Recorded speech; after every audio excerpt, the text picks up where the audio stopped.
Hey everybody, it's Master Gallengeist here, bringing you my review of the season premiere of The Expanse, Strange Dogs.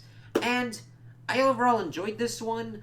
Again, the weaker kind of link is Marco, uh, and Naros, but they are doing some kind of stuff with him of having the problem of going from the underdog to actually trying to figure out what to do now that he's in a different kind of position of power. The most kind of stuff that I really liked was understanding like the Rocinante and how much that actually took a good chunk. And drummer, let me see, and incidentally enough, Philip, his kind of whole wrestling with what's going on was an interesting kind of aspect for them to have. So the episode actually starts off not with any of these characters. We see a little girl pretty much on this planet with strange creatures and everything. Looking at these birds, listing them off, looking at all these other kind of things. Eventually getting to a point where this other kind of creature that's similar to a dog is like, what the fuck are you and what the fuck's going on here? As she's trying to like coax it to come out. But then something's going on with the bird and she's trying to help it and whatnot. And of course we see that this is on Laconia, one of the colonies, because of the whole rings and everything, and then we see a proto-molecule structure that we had seen previously in the end of the season hovering over it. And that's all we kind of get with it. So I'm like, alright, that's a tease, so we'll kind of have to see what's going on.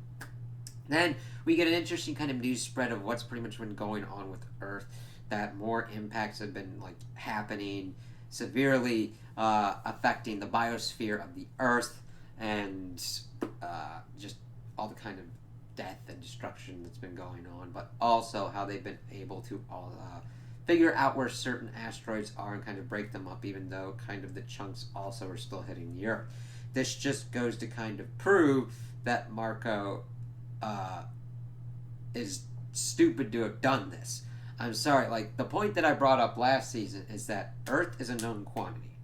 You know, you can get food, water, and air from there. Alright? Just like I understand that Earth is fucked over the Belters, alright? I do not like that. I think it is wrong and that there should have been redressed grievances and everything. But hurling giant space rocks at the only planet that you know would be able to provide you the resources that you've got, and not doing the adequate enough research into what these other colony planets have, especially after you've had gone a season and Holden was able to be like, hey, there's fucking proto-molecule shit here that's going kind of nuts. Why don't we kind of like chill a little bit more on this? Not like stop or anything, but at least like do this kind of smartly. Like have somebody, like, I know it sounds stupid and unscientific, but sometimes you gotta put somebody in like the best gear you got and poke a fucking stick at something to see what's gonna happen. It's not smart. It kind of sucks to be that dude, but sometimes that's how science is done. Like, let's see what this fucking thing does. Because, oh, I don't know. What if all of these kind of Martian colonies that Marco is counting on to like feed his people and everything, I don't know, has this food and water that is able to, I don't know, mutate or make deadly kind of viruses that the Belters can't handle. But that, for some reason, Earthers or Inners, Earthers, Marsers, Inners, anybody else is alright with, or it isn't alright with. You know what I mean? It tactically is pretty much saying, hey, fuck the human race. I'm like, alright, you nihilistic shitbag, go for it. Because you pretty much just started fucking up the only place that you could pretty much tactically retreat to, that, yes, it is uncomfortable with Belters because of zero-G and what that does to your system and trying to acclimate to gravity and everything. But you could at least get people to like shoot you food and shit that isn't going to kill you. We don't know what that other stuff's going to do. I mean, granted, you've got a planet that tells you throughout all kinds of things that it's alright. But you don't want to Augustus Gloop this thing, start eating shit and get sucked up into something and get fucking killed. You know what I mean? Like, research before you start being like, you know what? I don't need that thing anymore, and break it. You know? But we do kind of see the repercussions of that kind of skittering down. So we see that Earth is pretty much fucked up with that. Let's see. We follow main groups of like the Rocinante, Avasarala, Marco, and Drummer. Um, let's save the Rocinante stuff for last as it kind of comes back in. We'll also wrap that up with Avasarala and Bobby. Let's hit Drummer first. We see that because that's also well. Let's hit Marco first. Wrap it in because that also deals with Drummer as well. So we see that that they have taken Sarah's station, and we see that Philip is pretty much going around banging any kind of woman he can because he's the son of the great war hero, and also did war hero shit. He like comes back. We see that Marco is talking with somebody. They're like, "Yeah, we killed Dawes to take this over," which came kind of out of left field, which really isn't kind of characteristic for this. Because we really hadn't heard or seen much from him except in like passing in other seasons, and now he's like dead. It's like, all right, he was kind of like not big, but you kind of wanted at least a little something. And this one person who's pretty much dealing with Sarah Station is like, we need to understand food and everything because they're not getting it from the colonies. Because oh, guess what? It takes a little bit of time to do that, and they're like, we're getting stuff from Ganymede, but we're gonna have like a food problem on our hand. Marco's like, bored as shit. This isn't his stuff that he signed up for.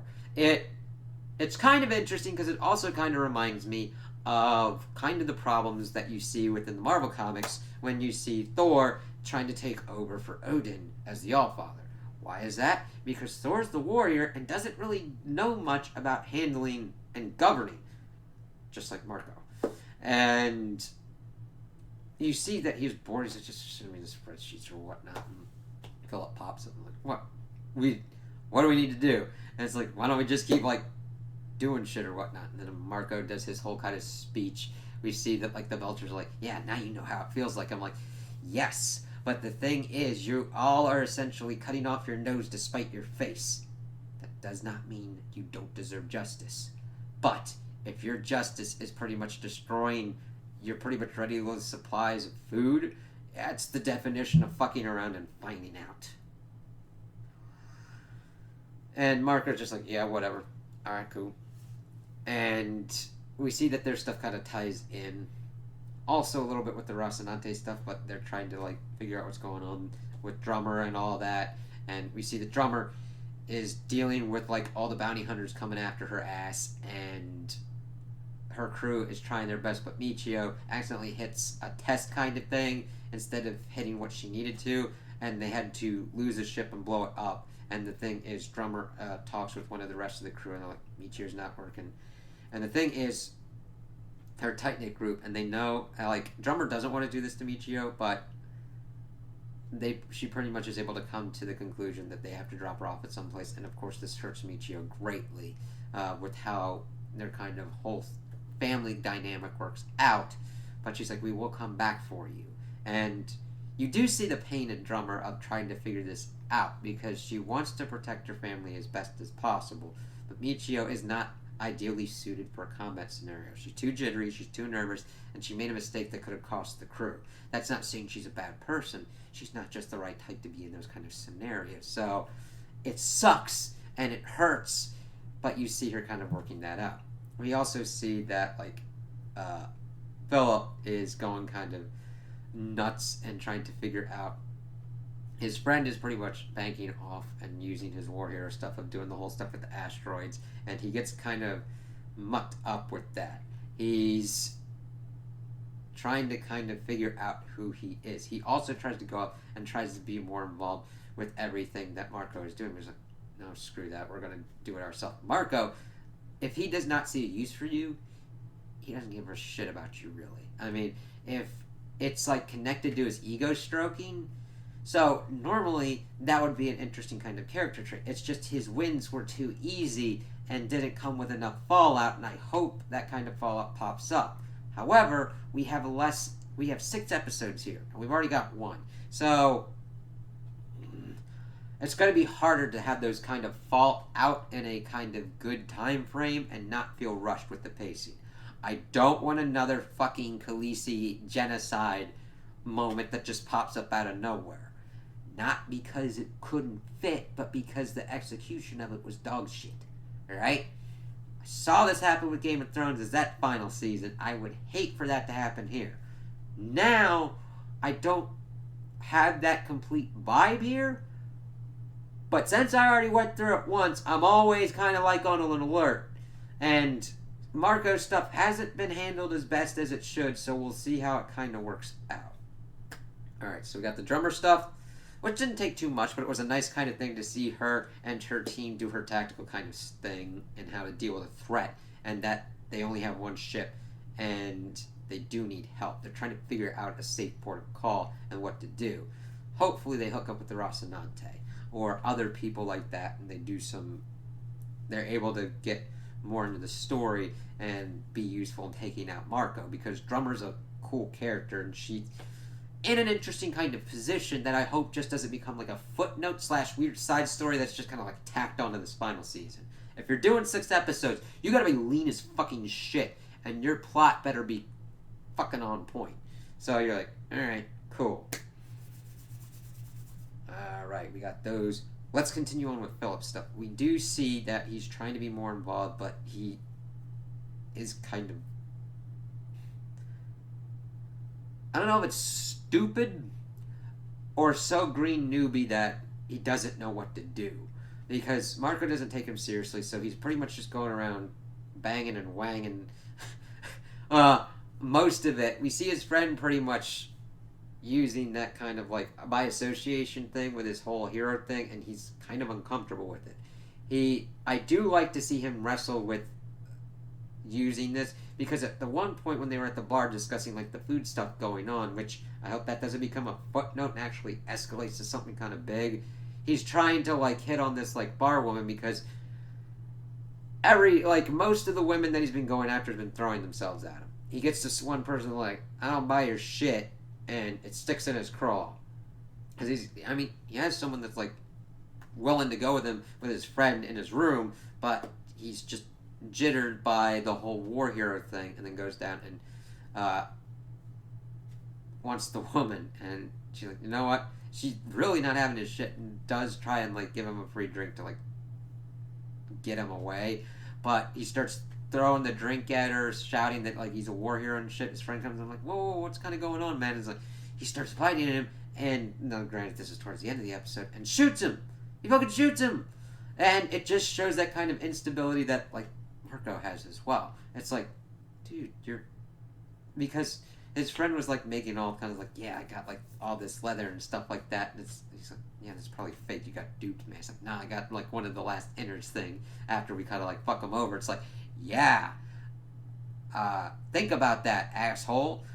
You're throwing rocks at a place, and you're gonna get rid of this thing, and it's gonna be gone forever because it had nothing to do with it. And you're just like, hey, fuck you guys. I'm like, all right. And the thing is, you probably got duped by something anyway, so that's what you get. But just seeing Philip lose his shit and shoot his friends, like, okay, this could be an interesting kind of story if they're able to kind of do more with it.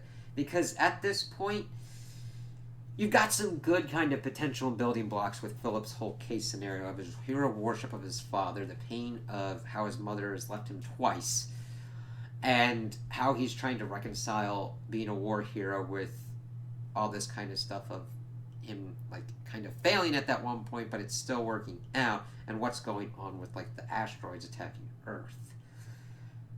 Alright, so those are those main things.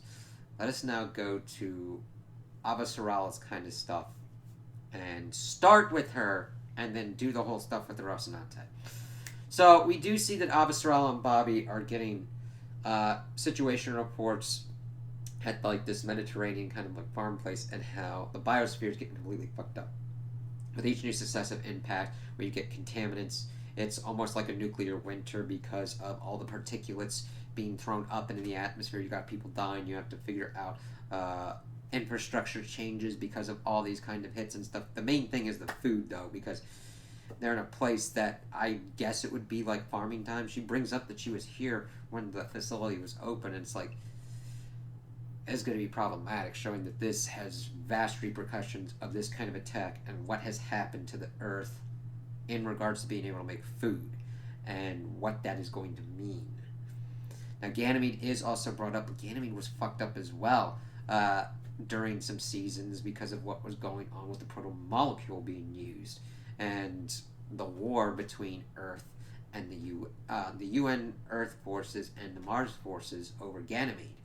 So they've got some pretty big supply issues that are going to be kind of like hitting and quitting kind of shit. It's like, oh god.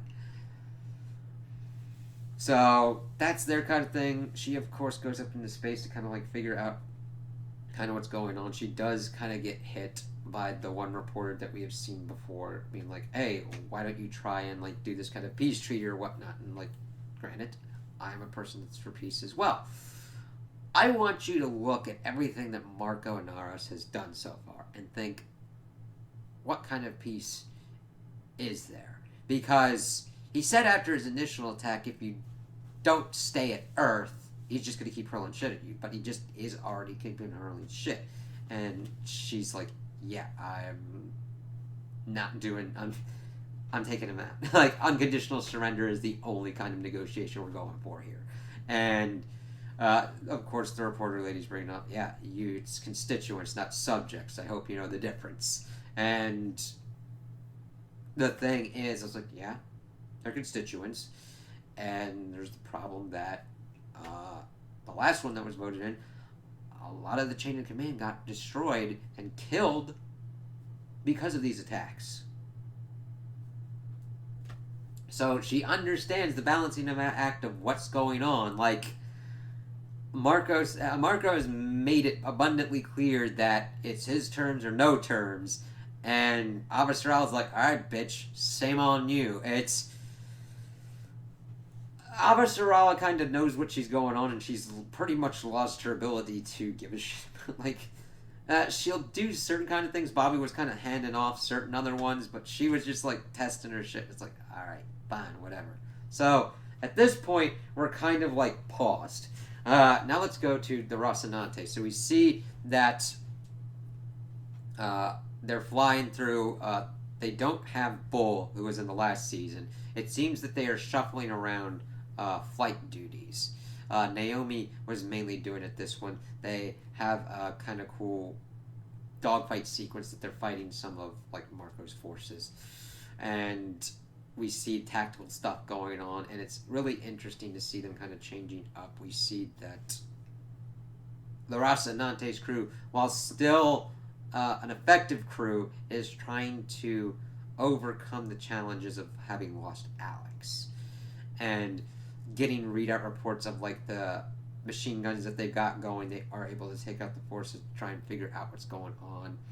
There's some problems that are working on, and like Amos and Peaches go and try and figure out what's going on. He sends Peaches down to of course Clarissa Mal to go down and figure out some stuff, and alright, let's kind of work this out. Let's kind of get closer to this asteroid to see what they're kind of doing, because they're thinking it's pretty much like throwing rocks and shit. But they get there and they see that it's got a drive on it. It's like, what the fuck are they trying to do with this shit? So they go down. Well, it's Jim. He goes down.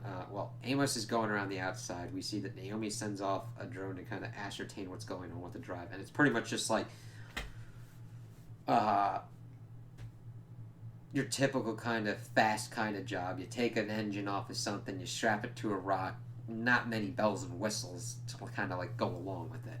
So Holden kind of goes down, kind of sees the box, trying to mess with it to see what they were trying to do with it, but it actually starts to turn on, and Naomi's like, listen, get over there, I'll shield you, and like Holden's like, ain't enough time for that, and decides to go the kind of like Fonz route of like smack the shit out of it to see if it turns the fuck off. And the thing is, it works, but you still got that tension, and Holden's like, listen, Naomi, I'm sorry, I don't mean to do it that way, and she's just like, get the fuck back on the ship.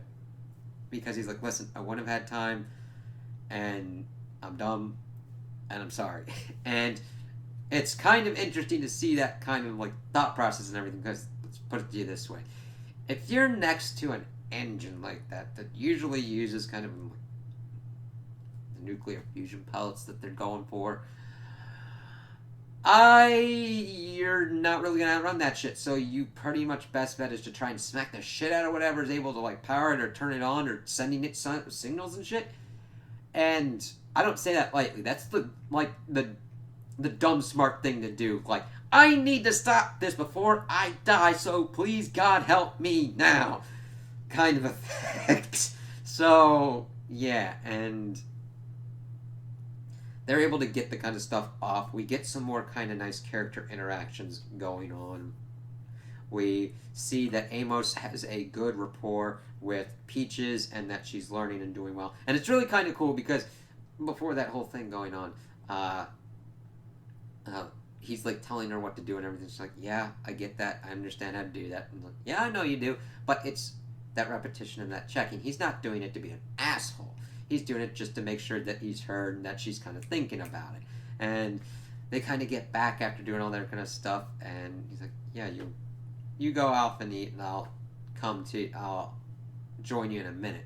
As he then comes down to try and like talk with Naomi to try and figure out what's up her ass. Now, granted, Clarissa Mao tried to kill their asses and shit, so a little bit of like, I don't know about you kind of feels alright.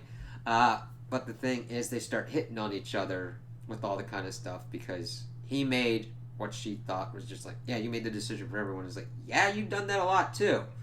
But she's doing well and she's not being an asshole, so why don't you kind of cut her some slack?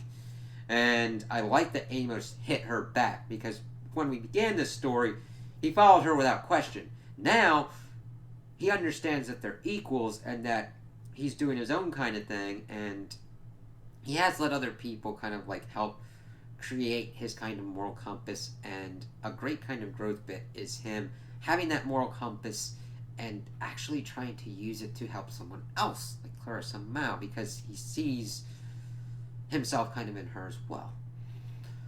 And seeing him kind of stand up to Naomi and be like, yeah, all right. Because I love that she made decisions going off with Marco, and trying to talk to her son Philip. And granted, we understand that she was trying to save him and everything, but she went off by herself with no backup. And Amos bringing in someone else to kind of help on the ship's a different kind of matter. And granted, he's like, yeah, deal with it. And Holden's like, all right, fine. And seeing they're trying to figure this stuff out is nice. It doesn't feel like manufactured drama. You know what I mean? This feels the most organic and natural parts of it, and as well as like Avasral and Bobby, as they're trying to figure out what's going on and what they should do. I love the throwaway line that Amos put in, like, yeah, if you want me to, I can get in touch with Chrissy to see if she could pay us, talking about Avasral. And I just love that he calls her Chrissy and has that familiarity. It's one of the refreshing and great things about Amos, and I'm glad that it keeps hitting so well here.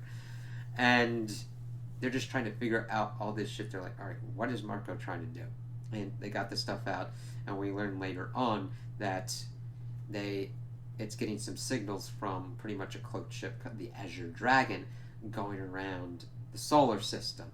And they're like, if we can find this, we can stop these asteroids from being punked down on Earth. And the thing is, we also hear that Mars is rebuilding its fleet because of everything gone. We also see that Holden brings up that, remember that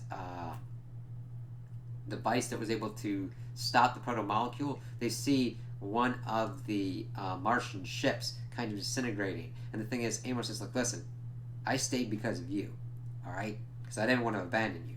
Please don't abandon us. And that's a valid kind of hit on him, because it's like, okay, Holden, it's cool to be keeping your perip on the outside to see for the hit that ain't coming. Because that's what you kind of you need to do, but don't make sure you focus too much on that, because that, you need to kind of deal with Marco first, and then make sure that you deal with that as well, because that's going to become a big fucking problem, alright? Because we don't know what's going to be happening with that. So I kind of agree with them both, and I kind of like seeing that kind of situation of like, Amos has done all this kind of stuff, he didn't want to abandon him, he wanted to help out and everything, and in return, Amos doesn't want to feel abandoned either, where Holden goes chasing off on the next kind of thing to kind of stop, because that is the kind of problem that Holden has, but his crew helps kind of rein him in. Now, granted, they do help out the solar system and help people and save people, but you gotta watch out that you're not going too far too fast to kind of screw yourself or other people over as well. Though, granted, I would be like, yeah, you keep an eye on the weird kind of other alien thing that could pop up and do God knows fucking what. So, I kind of side a little bit more with holding on this, being like, alright, I'm not going to devote my full attention, but you definitely got my side eye, motherfucker. And then that then reaches out because they're able to give that information to Avasral, as it's funny as we see her kind of like floating in 0G, kind of getting used to it and everything, and she understands that Bobby is not happy in her position, and she kind of fucking sucks at it, but not horrendously. It's not like she said that like Avasral is like, it's not like she made some kind of joke like, yes, press people, Avasral eats babies and like jams the goat dubstep.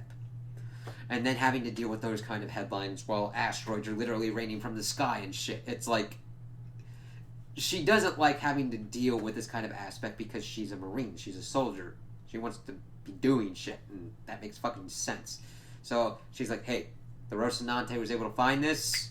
We need a win. We need hope. We need something big to kind of get us through this because we got knocked on our asses. All of us here. Earth, Mars, the Belters that don't want to go along with Marco's kind of plan. And it's also kind of interesting because Naomi even brought up to Holden that it's like, listen, I'm going after the people I used to call my friends. It's weird. And there's going to get to a point where it's going to mess with her, I think. So I'll have to see how that kind of works out. Now, granted, the thing is, I don't mind going to like fight the injustices that have been going on with you. To then go and on the other route and pretty much perpetuate those same injustices and call it justice and be like rightful vengeance, I'd tell them to get fucked, to be honest with you, because Marco and your son are getting to the point where they're just being bloodthirsty assholes doing their thing. And the thing is, the Belters aren't going to be able to deal with that for long because they're looking to Marco as a leader, and he's not leading. He wants to be in the fight. That's the thing. He would probably want to be a perpetual kind of soldier because that's the kind of crucible thing he's done, and he wants to win always because you can see it in him. But he doesn't have the patience or the temperament or actually the smarts to govern effectively. That's where Fred kind of came into the effect, where he did horrible things for Earth and was like, fuck this noise, and wanted to help out the Belters, and had the smarts to actually do some things. However, he wasn't smart enough to kind of deal with an asshole like Marco and what was going on, because he eventually got assassinated by him. So it ends with, of course, Avasarala bringing up the whole Azure Dragon and probably getting Bobby to be sent off with the Rocinante to help take that shit out. Or at least be coordinated in the effect of having Rocinante spearhead a UN Martian task force to kind of stop this shit. So we'll kind of have to see how that kind of works out, but I think this had a pretty good, strong start to what's kind of going on. We had really good character interactions, even a little action with the Rocinante. We got some good stuff with Avasarala and Bobby, even though it was less. A nice check-in with Drummer, and we have things going on with Marco. It's not as good as I think it can be, but it's at least tipping to some interesting stuff with like the whole food worrying bit for the Belters and Philip going fuck balls crazy and killing someone. So those are my opinions on the episode. Tell me what you guys think in the comments below. If you liked it, if you didn't like it, if you agree with me, if you disagree with me. Also like and subscribe, and I hope you have a good day.